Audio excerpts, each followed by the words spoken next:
9 de dezembro de 2018. A vida de Elaine Adams Keller, 1880 a 1968, é a história de uma criança que aos 18 meses de idade ficou cega e surda de sua luta árdua e vitoriosa para integrar-se na sociedade, tornando-se além de célebre escritora, filósofa e conferencista, uma personagem famosa pelo trabalho incessante que desenvolveu para o bem-estar das pessoas portadoras de deficiências. Foto antiga em preto e branco de Elaine Keller sentada em uma cadeira com uma boneca no colo ao lado de Annie Sullivan. Elaine Keller nasceu em 27 de junho de 1880 em Tuscumbia, Alabama, descendendo de família tradicional do sul dos Estados Unidos, e passou os primeiros anos de sua vida sem orientação adequada. Alguns meses antes de Elaine completar 7 anos de idade, Annie Sullivan, uma professora de 21 anos, foi morar em sua casa para ensiná-la. A professora Annie Sullivan havia estudado na escola Perkins para cegos, Perkins School for the Blind, pois quando criança tinha sido cega. Até a chegada da professora, Elaine Keller ainda não falava e não compreendia o significado das coisas.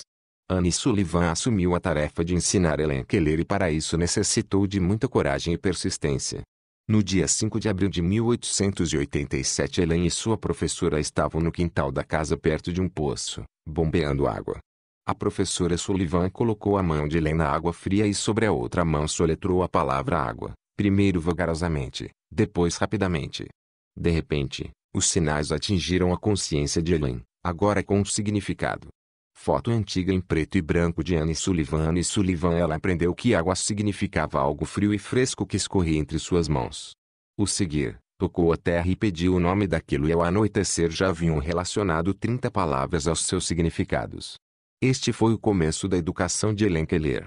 Numa sucessão rápida, ela aprendeu os alfabetos Braille manual, facilitando assim sua aprendizagem da escrita e leitura. Em 1890 ela surpreendeu a professora, como chamava Annie Sullivan, pedindo para aprender a falar. Sob a orientação de Annie Sullivan, matriculou-se no Instituto Horace Mann para surdos, de Boston, e depois na Escola Aurigel Mason Rural de Nova York, onde durante 2 anos recebeu lições de linguagem falada e de leitura pelos lábios. Foto antiga em preto e branco de Elaine Keller e Annie Sullivan. Elaine Keller e Annie Sullivan, além de aprender a ler, escrever e falar, Elaine Keller demonstrou também excepcional eficiência no estudo das disciplinas do currículo regular. Antes de formar-se, ela fez sua estreia na literatura escrevendo a sua autobiografia A História de Minha Vida, publicada em 1902, e em seguida no jornalismo, com uma série de artigos no Ladies Home Journal. A partir dessa data, não parou mais de escrever. Em seus trabalhos literários, ele usava a máquina de datilografia Braille preparando os manuscritos e depois os copiava numa máquina de datilografia comum. Seus livros foram transcritos em várias línguas. Em 1954, A História da Minha Vida, após 50 anos de sua publicação como livro, foi traduzido em 50 línguas. Foto antiga em preto e branco de Elaine Keller sentada numa cadeira com uma das mãos no rosto de Annie Sullivan. Elaine Keller e Annie Sullivan. Poucos anos antes de sua morte, Mark Twain disse: as duas personalidades mais interessantes do século XIX são Napoleão e Elaine Keller. William James escreveu sobre Elaine Keller: mas o que quer que você tenha sido você é uma bênção. Eu sou capaz de matar a quem disser que não. Elaine Keller recebeu numerosos prêmios de grande distinção. Em junho de 1952 foi feita Cavaleiro da Legião de Honra da França. Em reconhecimento ao estímulo que seu exemplo e presença deram aos trabalhos para cegos nos países que visitou, os governos do Brasil, Japão, Filipinas e Líbano conferiram-lhe respectivamente as seguintes condecorações: Ordem do Cruzeiro do Sul, do Tesouro Sagrado, do Coração de Ouro e Medalha de Ouro de Mérito.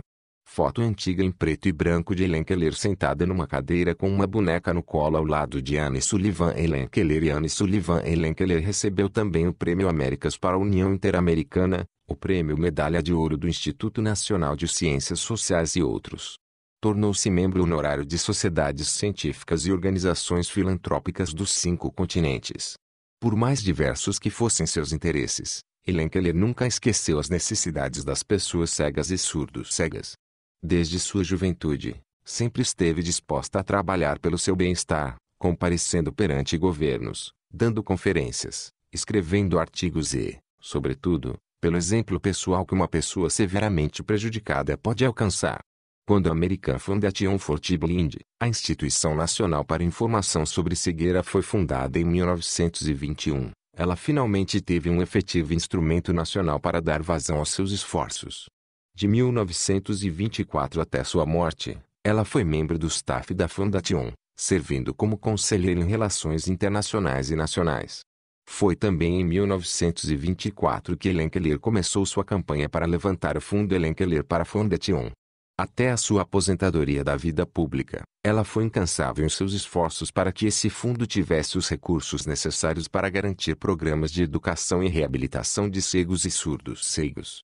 De todas as suas contribuições para a Foundation, Helen Keller talvez sentisse mais orgulho de sua assistência na formação de um serviço especial para pessoas surdos cegas, em 1946. Em 1946 a imprensa braille americana transformou-se na American Foundation for Overseas Blind e Helen Keller foi eleita conselheira em relações internacionais. Foto antiga em preto e branco de Helen Keller sentada no colo de Mrs. Massey, Annie Sullivan. Helen Keller e Annie Sullivan Massey foi então que ela começou suas viagens. Entre 1946 e 1957, visitou 35 países em 5 continentes. Após 1961, Helen Keller viveu tranquilamente em Arcanridge, onde recebia a família, amigos íntimos e membros da American Foundation for the Blind e da American Foundation for Overseas Blind, hoje Helen Keller International Corporation. Passava a maior parte de seu tempo lendo. Seus livros favoritos foram a Bíblia e volumes de poesia e filosofia. Helen Keller faleceu em 1 de junho de 1968, em Arcanridge, algumas semanas antes de completar 88 anos. Suas cinzas foram colocadas na Capela de São José na Catedral de Washington, ao lado das de Annie Sullivan Massey e Polly Thompson. Helen Keller foi, por si mesma, uma grande obra de educação, pois se dedicou ao trabalho para o bem-estar das pessoas cegas e surdos cegas, influenciando na criação de legislação e serviços especializados. E por tudo isso ela foi chamada por seus amigos americanos a primeira mulher de coragem do mundo. São dela estas palavras: se metade do dinheiro gasto hoje em curar cegueira fosse utilizado em preveni-la, a sociedade ganharia em termos de economia, sem mencionar considerações de felicidade para a humanidade.